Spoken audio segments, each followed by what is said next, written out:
The wind howled outside, sending shivers down my spine as I sat alone in my dimly lit living room. The ticking of the clock seemed to echo through the silence, amplifying my unease. It was a cold and stormy night, the kind that makes you question every creak and rustle in the house. My parents were out of town for the weekend, leaving me alone with nothing but the eerie sounds of the old house and my own racing thoughts. I had just settled in with a book when I heard a faint tapping on the window. My heart skipped a beat as I turned my gaze towards the source of the sound. Raindrops slid down the glass, distorting the view outside, but I was certain I had heard something. I brushed it off as a mere trick of the wind, but the sensation of being watched lingered. Trying to ignore my growing unease, I returned to my book, attempting to lose myself in its pages. But every time a lightning bolt streaked across the sky, the shadows in the room seemed to dance, and I couldn't help but feel a prickle of dread. A sudden gust of wind rattled the windows, causing me to jump in my seat. I chastised myself for being so jumpy.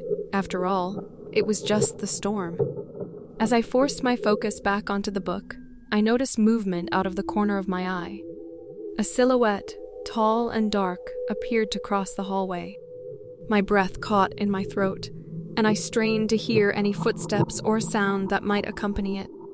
But there was nothing, just the relentless rain against the windows and the steady tick-tock of the clock. With a shaky hand, I set the book aside and stood up, my curiosity outweighing my fear. I tiptoed to the hallway, my heart pounding like a drum. The darkness was thick, punctuated only by flashes of lightning that briefly illuminated the corridor. I took a hesitant step forward, straining my ears for any hint of movement. Then, a floorboard creaked from the far end of the hallway, and I froze. My breath hitched as I tried to decipher if it was just my imagination or something more sinister. The storm outside seemed to intensify, its fury mirroring my own growing dread. Another creak, closer this time, followed by a faint whisper, unintelligible words that sent shivers down my spine. Panic gripped me, and I retreated back into the living room, my heart racing like a runaway train. I needed to call someone, but my phone was in the bedroom down the hall.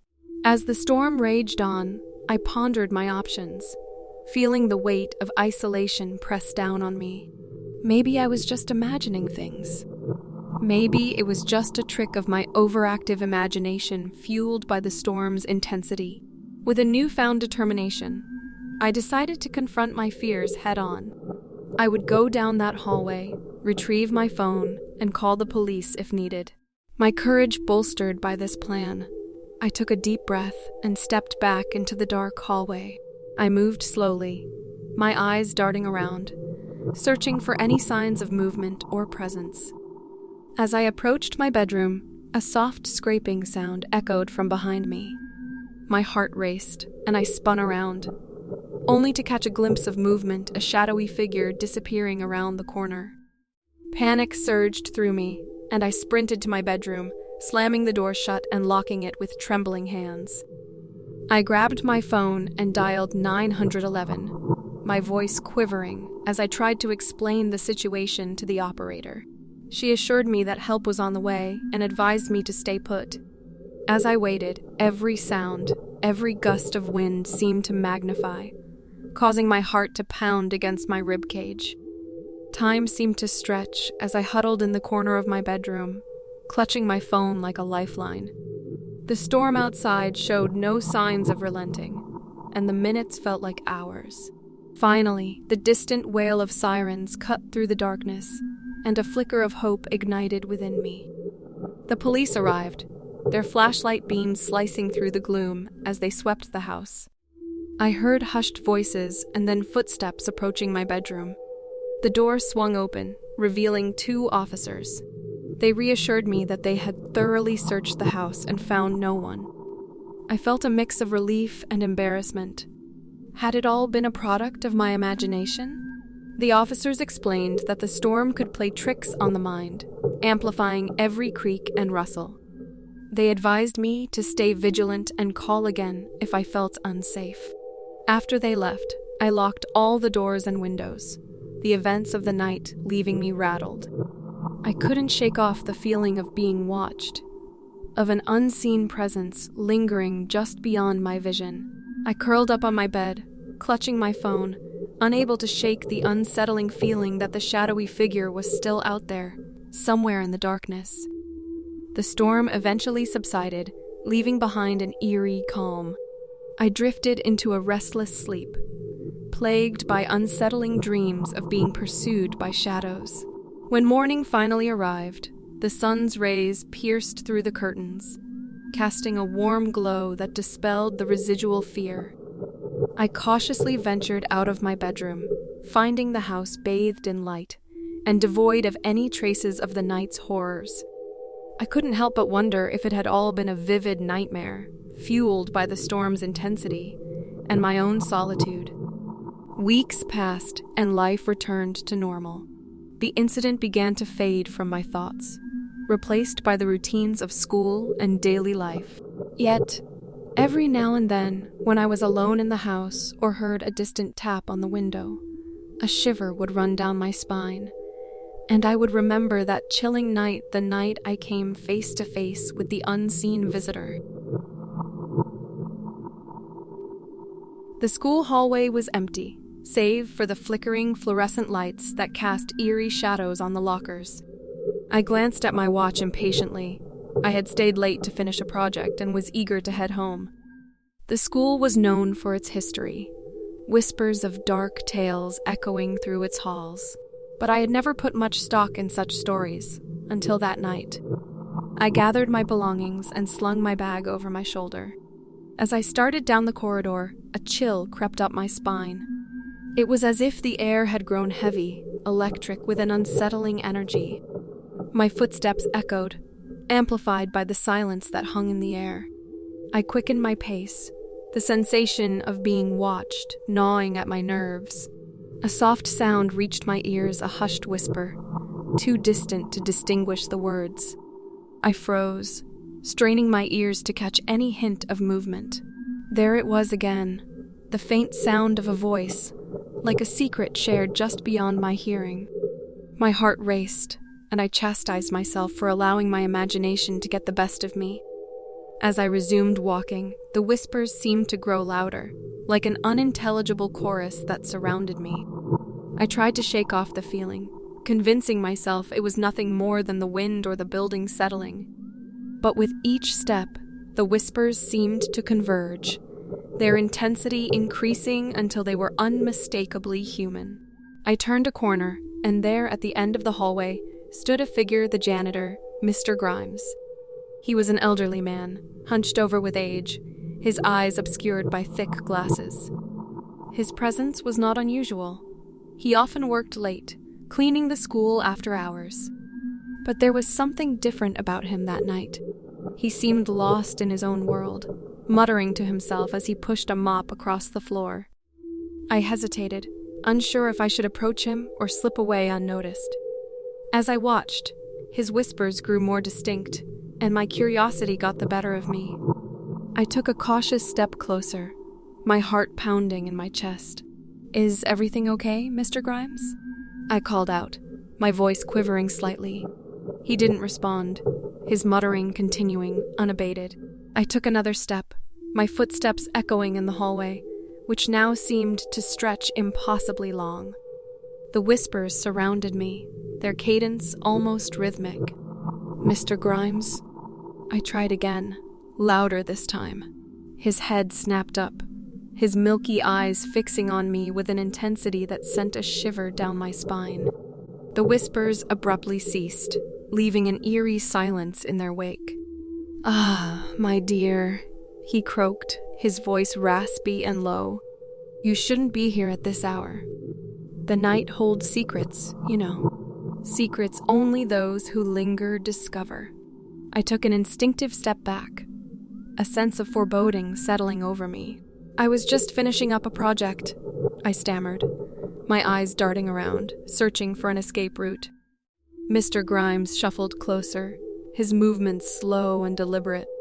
"You have a curious spirit, young one. a thirst for knowledge that might just be your undoing. The hairs on the back of my neck stood on end as his words sunk in. The janitor's behavior was anything but ordinary, and I realized I was in a situation I couldn't quite comprehend. I mustered all the courage I had and took another step back. "I should go," I muttered, my voice trembling. But Mr. Grimes moved closer still, his gaze unwavering. "Go if you wish, but remember this. There are things that lurk in the corners of this school, things that come alive in the dark. The whispers of the past, the forgotten echoes. They find their voice when the world sleeps." His cryptic words sent a chill down my spine, and I turned and fled, my footsteps echoing behind me. The hallway seemed to stretch endlessly, the exit always just out of reach. My heart pounded, and the air grew thick with a suffocating tension. I rounded another corner and finally burst through the double doors that led outside.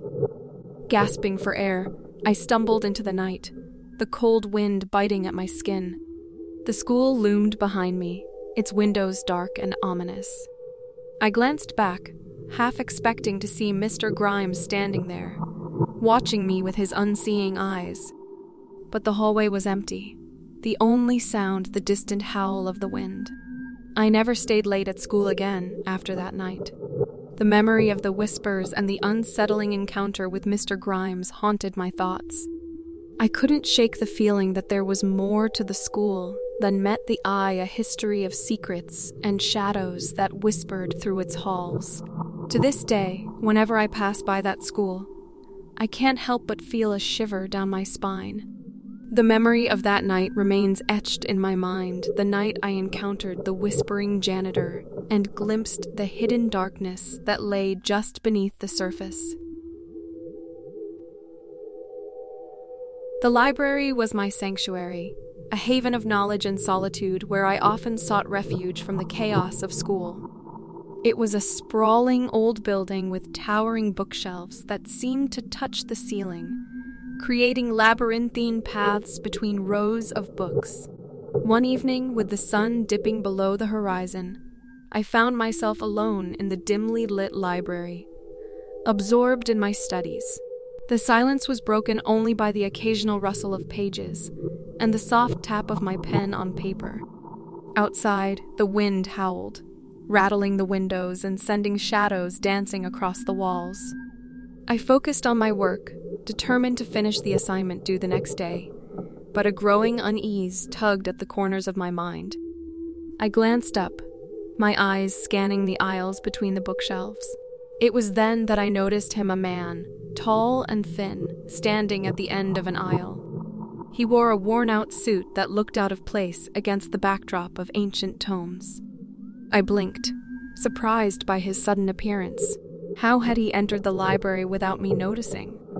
His gaze was fixed on me, his eyes dark and intense.